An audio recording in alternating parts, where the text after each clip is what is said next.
बहुत अच्छा लगा आज जिस प्रकार से यहाँ धारा प्रवाह ज्ञान बढ़ने वाला है, बहने वाला है। इतने बड़े बड़े गुरुओं का स्वागत हो रहा है, देख के मन बहुत रफ्त हो रहा है, बहुत। और अभी रावत जी ने भी बोला, जितना अच्छा वो समझा के गए हैं, अपने आप सीखने में कई बार दशकों लग जाते हैं। इतना प्यारा वो समझा। वैदिक ज्योतिष में ये सच बात है कि अगर आज की डेट में उपलब्ध गुरुओं की बात की जाए तो उनमें बहुत ही श्रेष्ठ नामों में है हमारे एच.एस. रावत।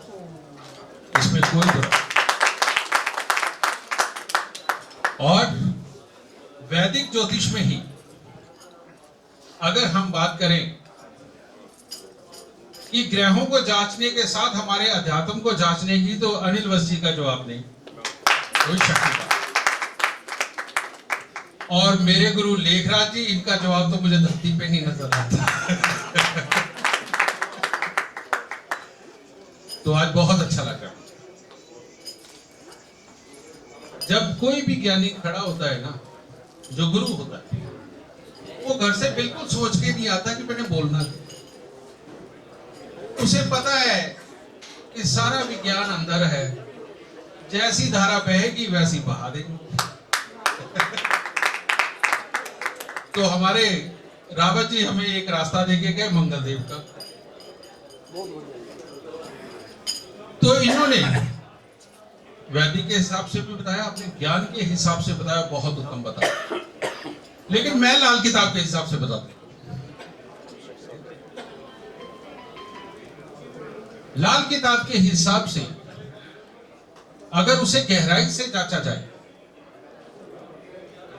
तो मांगलिक शब्द बड़ा अच्छा है, मंगल का।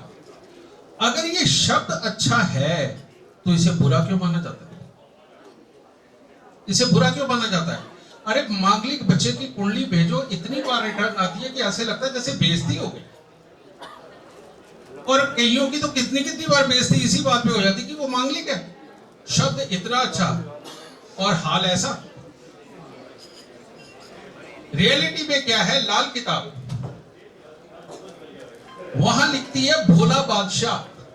भोले बादशाह का मतलब होता है जिसको समझ नहीं आती, जिसके पास अकल नहीं, उसको वो भोला बादशाह।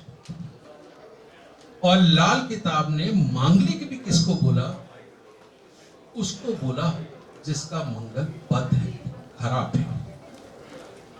अगर जन्म कुंडली के अंदर 12वें, पहले, चौथे, 7वें, 8वें घर के अंदर शुभ मंगल बैठा हुआ हो, तो बेटा ऐसे मांगलिक बच्चे के साथ अगर आप अपने नॉन मांगलिक बच्चे की शादी करते हो तो शुक्र मनाना, आपको इतना अच्छा बच्चे का जीवन साथी मिला, इतना अच्छा।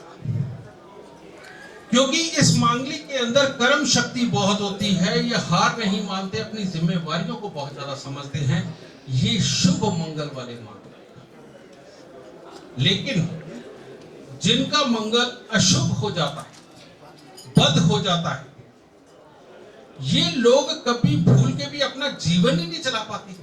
इनको हर चीज में कमी निकलती है, इनको हर चीज के अंदर लड़ना है, इन्होंने हर चीज के लिए तर्क करना है, और तर्क वो करना है जो किसी को समझ ना आए। ऐसे मांगलिक से तो बचना ही अच्छा है। इसीलिए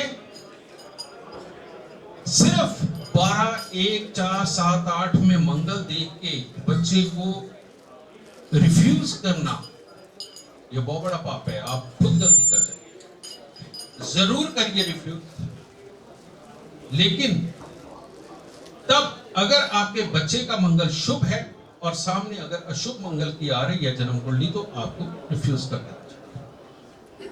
लेकिन आपके बच्चे का मंगल कहीं पर भी बैठा हो, वो मांगलिक ना हो, और सामने मांगलिक आपको नजर आ रहा है लेकिन शुभ मंगल है, जरूर शादी करवा देना। आपको जिंदगी के अंदर कभी भी कोई दुख उठाने पड़ेगा, उसकी तरफ से आपको सुख ही सुख। दूसरा, इस मंगल की मैं और व्याख्या देता हूं। भंडारी जी बहुत अच्छे जानकार हैं लाल किताब के, हमारे स्पाटू जी भी, मदन गुप्ता स्पाटू जी। आप एक तो यूनिवर्सल लॉ जानते हो कि धरती पर पानी, धूप निकलती है, धूप निकलती है, जल वाष्प होता है, बादल बनते हैं, फिर ऊपर जाके गरज के फिर बरसते हैं, फिर पानी बरसाते हैं, सबको पता है। मंगल जो अभी रावत जी ने कहा, इस साउथ के अंदर कहते हैं कि शनि काट देता है मांगलिक, वो वाकई में काटता है। ये सारे का सारा तथ्य लाल किताब के अंदर विद्यमान है, लाल किताब के अंदर इसको समझाया गया है। मैं इसका तर्क देता हूं। जब भी कभी मंगल की दृष्टि शनि के ऊपर पड़ जाए, इससे बुरा कुछ नहीं होगा। ऐसे इंसान के घर पे क्लेश, पैसे के नुकसान, उसके घर में बीमारी, भाई भाई का लड़ना, चीजों के लिए विवाद होना, ये सब आम बात है और उस इंसान के जीवन की कामयाबी अधूरी होगी। क्योंकि जब भी मंगल शनि पे दृष्टि डालता, मंगल बद हो जाता है। सही बोल रहा हूं भंडारी जी? और ये बद मंगल कैसे, इसको ऐसे जांचो। शनि है बर्फ का पहाड़, शनि को बर्फ का पहाड़ बोला जाता है, और इसके ऊपर अगर जलता हुआ मंगल पड़ेगा, वो तो उसका सारा पानी बहा देगा, और सारा पानी बहाएगा तो बाढ़ आएगी। एक क्षण वो उड़ा देता है, बहा देता है, पिघला के नीचे गिरा देता है। वो शनि की खासियत को खा जाता है। लेकिन जब कहीं पर भी आग लगे, मंगल कहीं पर भी आग लगे, तो भाग के आती है ना फायर ब्रिगेड, वो आकर के सबसे पहले आग बुझा। ठीक इसी प्रकार से ये ठंडा शनि जब मंगल को देखता है, तो मंगल के जितने अवगुण आने होते हैं उन सबको गुणों में कन्वर्ट कर, उनको गुणों में कन्वर्ट कर देता है, ठंडा पानी डाल देता है। यानी कि ऐसे इंसान को गुस्सा नहीं आता, ऐसा इंसान बहुत डिप्लोमेटिक हो जाता है, चालाक हो जाता है। उसको ये अकल आने लगती है कि कहां से काम निकालना है, कहां से नहीं निकालना। वो सामने खड़ा होकर किसी से पंगा ही नहीं लेता। वो तो चोर को चोर नहीं बोलता, कहता शाबाश बहुत बढ़िया किया, इसमें से हिस्सा मेरा साइड में रखा। तो शनि अपना काम करता है, चालाकी करता है। तो इसीलिए मांगलिक किसे बोलते हैं? मांगलिक उसे बोलते हैं जो अपने बाप को भी बोले, ससुर मुझे पैदा क्यों किया था, तेरा ही मजा होगा, ये मांगलिक। और शनि किसे बोलते हैं? शनि अपने घर के नौकर को भी खुश रखने के लिए और अपना काम निकालने के लिए कहेगा, तेरे में तो मेरे बाप से भी अच्छी तरह तो बड़ा प्यार, ये शनि।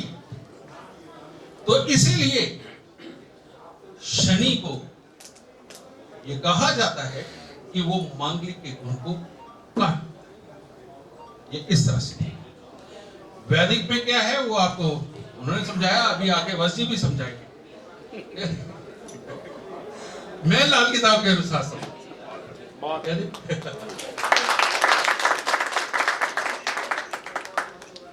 दूसरी बात, हम ज्योतिष के स्टूडेंट हैं। लाल किताब की भाषा हर कोई नहीं समझ सकता, और पिछले कुछ वक्तों के अंदर जो ट्रांसलेशन हुई भी है, ज्यादातर या तो नकल है कि जिस रूप में थी उसी रूप में दोबारा पब्लिश हुई, उसको ठीक करने की कोशिश नहीं की। उन विद्वानों ने ये सोचा होगा शायद हमसे कोई गलती ना हो जाए, इसलिए जैसी है वैसी छाप देते, पर ये छापने का तरीका नहीं। छापने का तरीका ये है कि जीडी वशिष्ठ पिछले 20 साल से कोशिश कर रहा है और आज तक कभी एक भी बुक नहीं छापी, एक भी नहीं छापी। अभी तक लाल किताब के लगभग 4000 पन्ने में लिख चुका हूं, 500 पेज के ग्रंथ को 4000 पेज का बना चुका, और अभी मुझे पता नहीं है कि कितने हजार और पेज बनने हैं। जिस दिन वो कंप्लीट हुए उस दिन आप सबके लिए छापो। और लाल किताब की भाषा की बात कर रहा हूं। लाल किताब कहती है आपकी उम्र आपके घर में सबसे लंबी होगी। ये शब्द आता है, इसका मतलब पता क्या है? इसका मतलब ये है कि आपके देखते देखते आपके घर वाले आपसे पहले चले जाएंगे। उन्हें कड़वी भाषा नहीं इस्तेमाल करी। उन्होंने कहा आपकी उम्र आपके घर में सबसे लंबी होगी। इसका कितना बड़ा बुरा फल है कि भाई आपके देखते देखते आपके परिवार के लोग चले जाएंगे। बहुत बुरा फल। इसी तरह से भोला बादशाह की मैंने संज्ञा दी और इसी तरह से मांगती का बताया। इसी तरह से हमारे पहले के भी जितने ग्रंथ हैं उनके अंदर भी बहुत कुछ छुप छुपा के लिखा हुआ था। जैसे हमारे वेदों में लिखा 33 कोटि देवी देवता, और बदनाम हम ये हो गए कि हिंदुओं के 33 करोड़ देवी देवता है। हम लोगों ने खुद ही कहा। और लोग जो जानकार, जो थोड़े समझदार बनते, तर्क मांगते हैं, वो फिर उपहास उड़ाते हैं, हमारा मजाक उड़ाते हैं। ये ठीक नहीं। आज आप सबको एक और बात बताता हूं जो बहुत बड़ी है, और ये बात सुनने के बाद आप लोगों का उत्साह बढ़ेगा और एक बहुत बड़ा पर्दा हटेगा आपकी आंखों से। और वो क्या है?